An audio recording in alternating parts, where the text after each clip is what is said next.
আমার সিধু বাবার শ্যাম্পু দিয়ে স্নান হয়ে গেল, বডি অয়েল মাখা হয়ে গেছে। এই যে এগুলো আবার সব কাচতে দেব, মেশিনে দিতে হবে একদম এই যে ওয়াশিং মেশিনের উপরে রাখলাম। হ্যাঁ, পরে আবার কেচে দেবো। আর সিধু বলেছে আমি চুল শুকাই, ওরু শখ করে, তো চুল শুকাবি তো, আয় এখানে আয় আয়। এই যে সিদ্ধার্থকে চুল শুকাবে বলেছে, তারপর চুলটা শুকিয়ে দিচ্ছি। মাথা ঘষে স্নান করে উঠেছে বাবু শ্যাম্পু দিয়ে।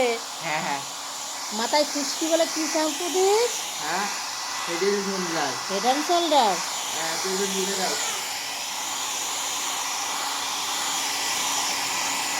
হয়ে গেছে বাবা, আমার ছোট চুল না, চাঁদের উপর দাও একটু। আবার চাঁদের উপর দেয়, মাথা তোল। হ্যাঁ আর একটু হলো চুল শুকানো তাহলে? হ্যাঁ আর একটু পেছন দিকে দাও। আবার পেছন দিকে। ব্যাস ব্যাস ব্যাস ব্যাস। এবার তোল, মাথা তোল। তাহলে হলো চুল শুকানো তোমার? হ্যাঁ হয়ে গেছে। দেখ হাত দিয়ে দেখ, ও তাই তো, ঠিক আছে। এই সাইডটা একটু দিতে হবে।